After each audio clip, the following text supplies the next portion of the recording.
Hi everybody, Martyn at Flicking Feathers again today, and I'm tying another very effective still water fly. It's the Okie Dokie. As always, I'll put a materials list in the description, along with a link to the Patreon page for anyone that wants to support the channel, get access to the members only content, as well as being entered into the giveaways. I've got my hook, my vice, it's a Kamasan B420. Yachts are said size 10, right? Some people do tie them on like the buzzer or grub hooks, but the original I saw was tied in this. And basically I'm going to tie what I think is the original pattern. This is what I was shown in, I don't know, maybe 1995, 1996, something like that.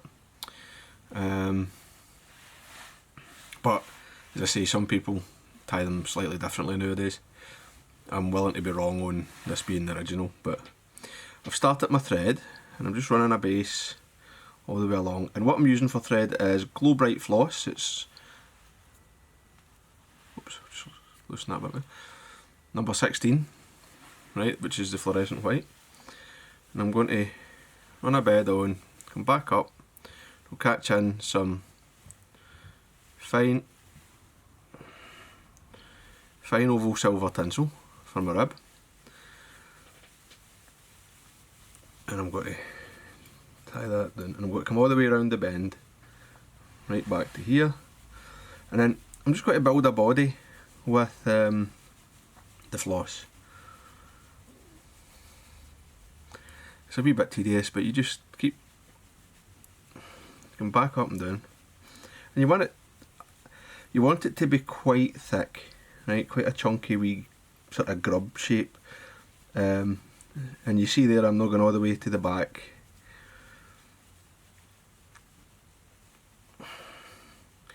Just touching turns. And I'm sort of moving forward each time. So this time we'll stop short of my last run.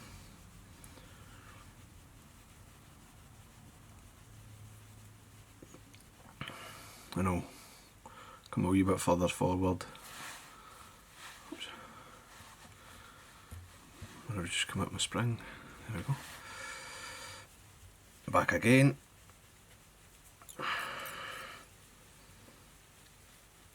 And I'm gradually getting that wee fat shape that I like. Right, again, a lot of people tie them much slimmer than this, but I think the thicker version actually does work better. It's a slightly heavier fly, so these are usually fished under an indicator.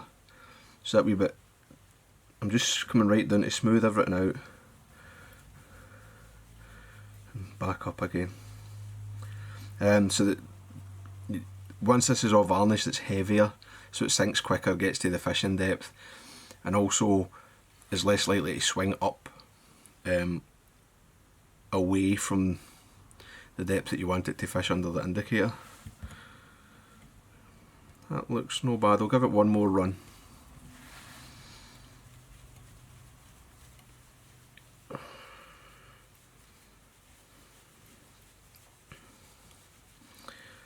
Aye, that's fine. So I've built up my wee thick body.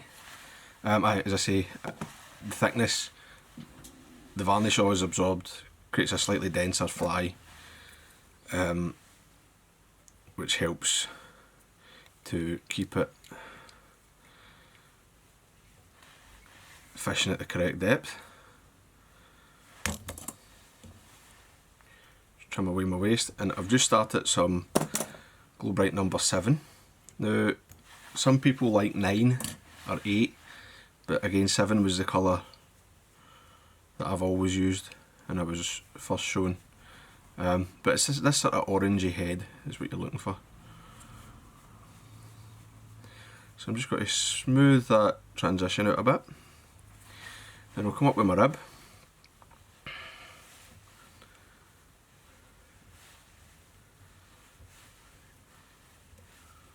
And also it's easier for them to see when it's a wee bit bigger. So about, what's that, 1, 2, They're a wee bit far apart. I like them a wee bit closer, so you get like the 5 or 6 up the abdomen. When I get to the orange, just come across it.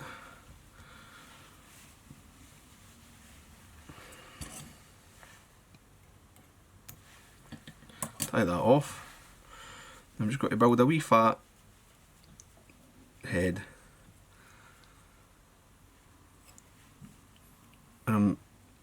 Just take your time, make sure you get a nice wee shape on it.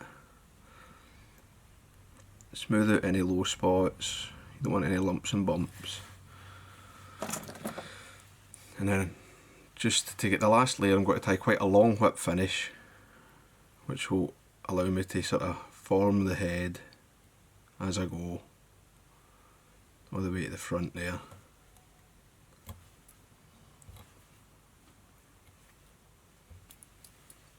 Now you see my floss is frayed a wee bit, just tighten that knot, trim that away. Just got to nip that off, that's good enough. And the fly is basically tied, but it needs to be varnished, and I think varnish is what you want to be using. Quite a thin varnish,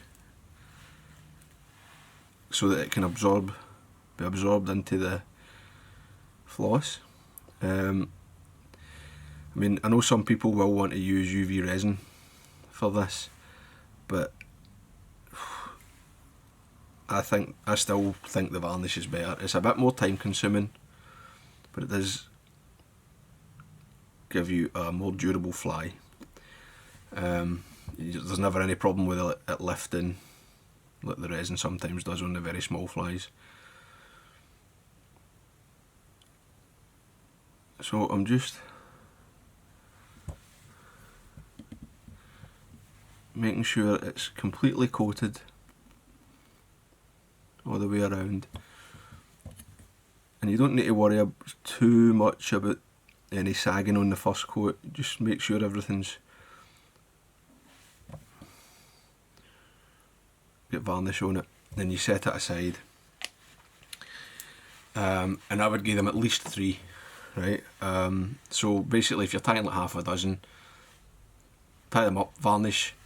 By the time you've tied the 6th, this one's ready for the 2nd coat, and then the 3rd coat can be like the next morning or whatever, or the next day.